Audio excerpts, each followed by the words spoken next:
Damn. First it was Max and Ruby, and now it's Mickey, Donald, and Goofy. Y'all just tearing my poor little childhood to shreds. What's up, TBS crew? It's your boy Steph back with another reaction. This time we have Mr. Creeps.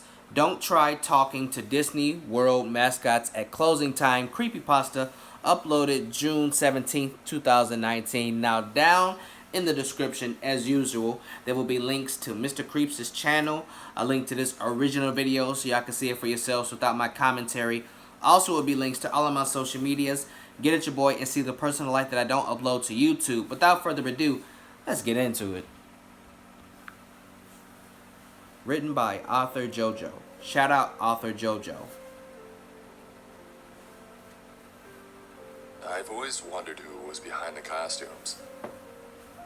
I wasn't fortunate enough to find out when I took my son on his first trip to Disney World. Being a single father isn't easy. Look at Mickey Mouse in the background. I work as hard as I can to provide for my child, but I need to make enough free time to be there for him. Torturing people. Savage. It's a rough balance as I and many others struggle with to maintain. It's so rare that I get the chance to spend the entire day with my boy, or that I get a break from the stress. So when an opportunity arises, I try my best to make it a reality. So when my son David happened to come across a contest that boasted the chance to win a family package to Disney World, I set my sights on making it happen. His glee, while he filled in the necessary information, was almost enough to make my heart melt on its own. I was naive. Things like that don't happen to us. After losing her, I learned that you can't count on things to work out for you. After David submitted his form, I started to scour my work schedule for any openings that I could take and still be there to provide. Earlier mornings got earlier, and my workload increased tenfold, but it would all be worth it. That's what I thought anyway. The contest ran for a month and a half to give people time to send in their entries, and me time to save up for 2 tickets. I stayed up on a night I had free, and I printed a mock-up letter stating that David had won the contest. Stuffed it inside a white envelope and placed it ever so gently inside our rusty mailbox. And then all I had to do was wait for him to come home. When I tell you that this boy's whole world lit up, like the 4th of July when he opened that letter, man, I hope I never forget his smile. Thought he was going to damn near rip his cheek open grinning that hard. We set a date, one where I could get the 3 days off work that I needed. Even though the trip was still a few weeks away, David was all packed and ready to go the night that he had received the letter. He told me all about how jealous his friends were. Never even questioned why the family pack only consisted of 2 tickets. I can't speak for all parents. That is a good question. Disney World was miserable. It was far too hot, and within a few minutes of walking around in the unrelenting sun, I could feel my sweat clinging to my clothing. David wanted to see every bit of the park that he could. He would run up to every mascot. I could tell that he was getting flustered with the ones that couldn't talk back. I could tell that it was going to be a problem. I love the boy, but he isn't great at letting things go. I guess most children are like that. The park was so loud, and my feet started to hurt as we stood for unreal amounts of time in the line for one ride at a time. I wasn't there for me, though. I was there to spend time with David and watch him immerse himself in all his favorite movies. Right.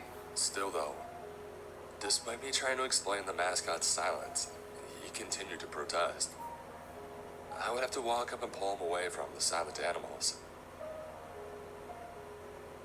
Once David reached forward and grabbed onto Goofy's hand, the expression on David's face dropped and he walked back to me. His hand felt weird, he said to me, and I looked up at Goofy. I didn't care. Goofy? They could be as animated as they wanted, but the unmoving face always gave me the creeps. The way they can just stare forever. We didn't engage with many after David got creeped out, and I couldn't really get an explanation out of him. We still had far too many things to see anyways.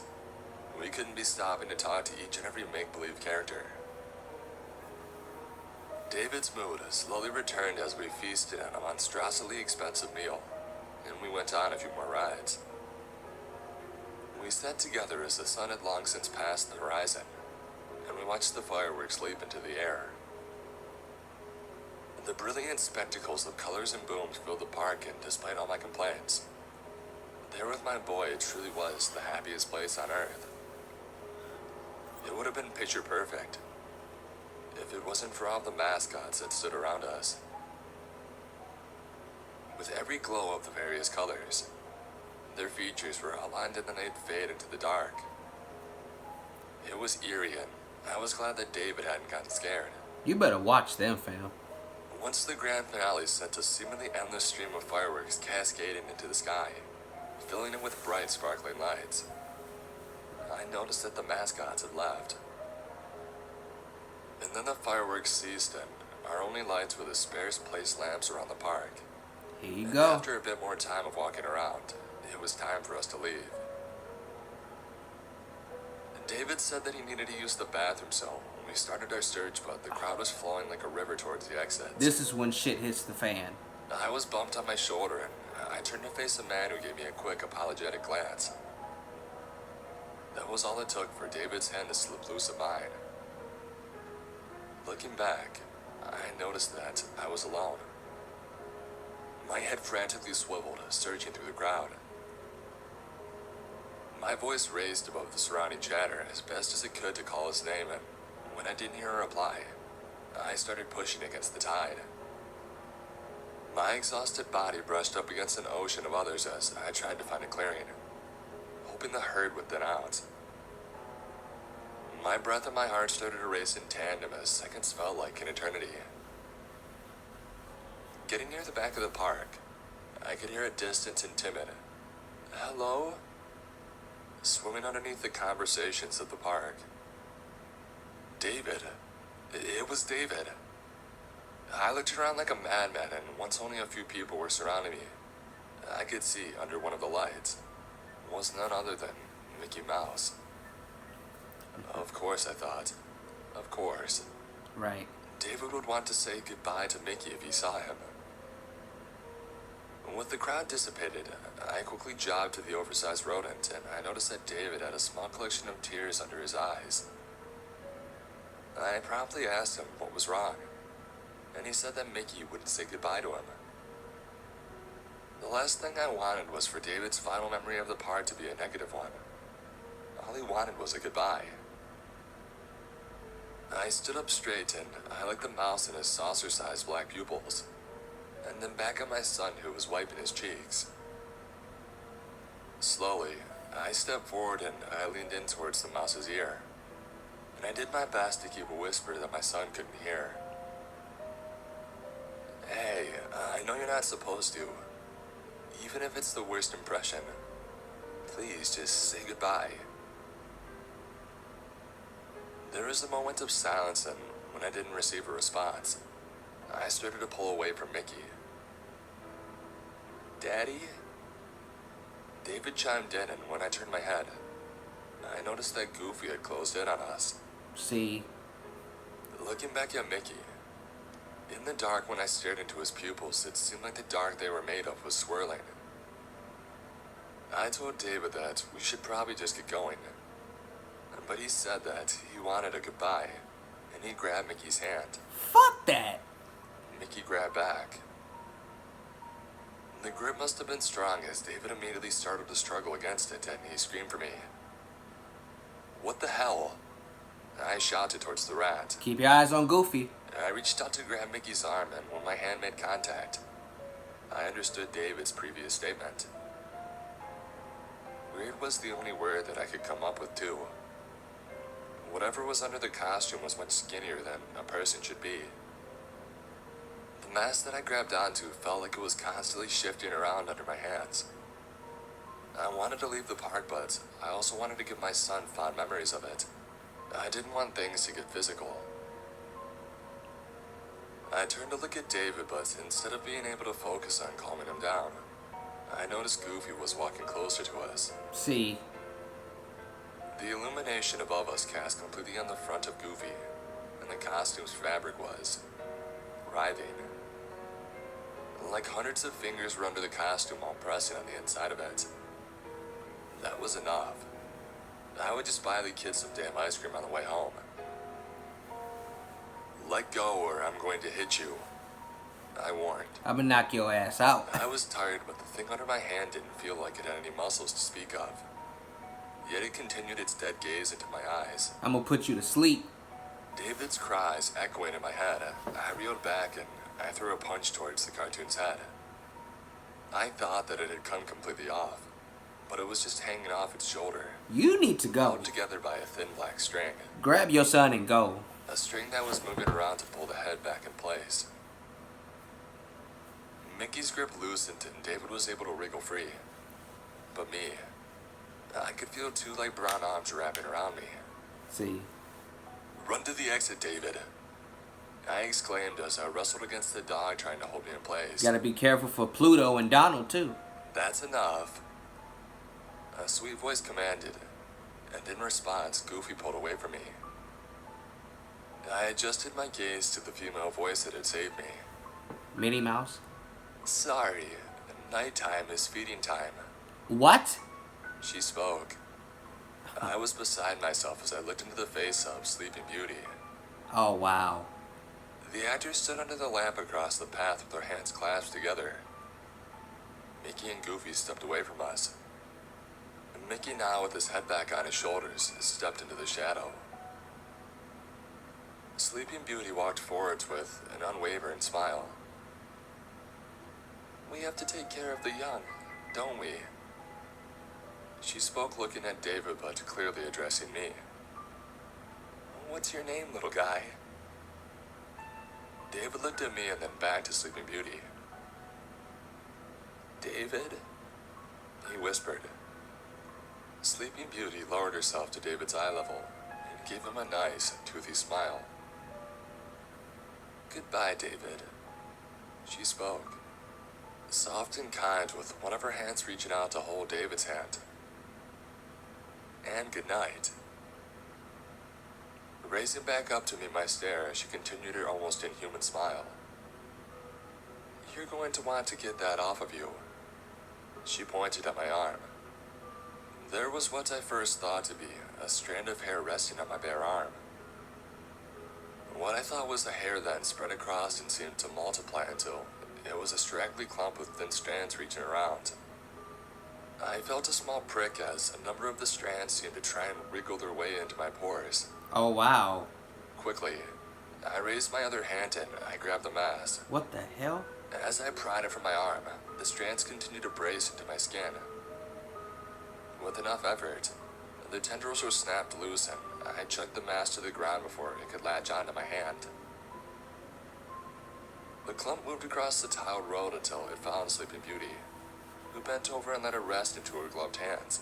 It's time to go, ain't it?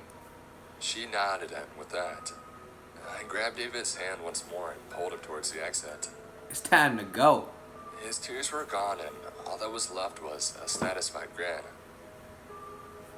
I offered one more look back as we got to the exit. They were all there. Each mascot that we had come across that day stood in the dark, watching us leave. Our drive home was long, quick for David though. He had passed out in the passenger seat, clutching one of the souvenirs that we had purchased. I tried to get the images out of my head on the ride home. Each stray strand of hair in the car sending me into a mild panic, until the wind pouring in from the windows whisked it away. I think what was most disturbing to me, even as horrific as the fur mascots were, being held together by whatever the hell was inside there, was Sleeping Beauty. Her calm and collected attitude and most unnerving. When she flashed that toothy grin to my son, the light above us perfectly bounced off those pearly whites, and the black strands that were poking out from the small gaps in her teeth. David has never brought it up. Despite me asking if there is anything he wanted to talk about, and he only reminisces about the positive experiences of that day. I'm not sure if we'll ever go back. Hell no. But if we do, I'll be sure to leave before closing time. Yeah, you gonna want to do that. Why the fuck would you go back after having such a horrifying experience? Really? And your only way to rectify that problem is to just leave before closing time / feeding time? Fam, man, get the fuck out of here. No, you never go back. In fact, you tell other people to never go there and tell them what you experienced. And if they want to go, tell them they better go before closing time / feeding time. Because otherwise, they gonna get got just like y'all almost got. It's really a simple solution to the problem. If I go to an amusement park or to any establishment and I have a horrifying experience, 9 times out of 10, I'm not gonna return there because that's stupid. Even if it was off of some type of technicality, like I was supposed to leave before it closed down, or I can't go to this part of the building or this part of the amusement park or whatever it is. Fam, fuck all that. If something like this happens, I'm gone and never coming back. But you need to whoop your son's ass. I understand you wanted your son to have fun. I understand that, okay? And I understand that your son wanted to have a good time and have fond memories to, go with as years pass. But boy, when I tell you it's time to go, it's time to go. Like, it's time to hit the road. Real talk. Your son almost got you fucked up and definitely almost got him fucked up. Feeding time? Oh man. You know what, this slightly reminds me of some Five Nights at Freddy's type, feeling. That's kind of what I get from it. Well, I don't know. What about y'all? Thank you so much, guys, for watching my video. If you enjoyed the reaction, leave a like, a comment, and share the video. And if you really liked it, subscribe to the channel and tap that bell icon so you will get notified every time your boy Steph drop new content, which I do 7 times a week. That is all I got for y'all this time around. Your boy Steph is out.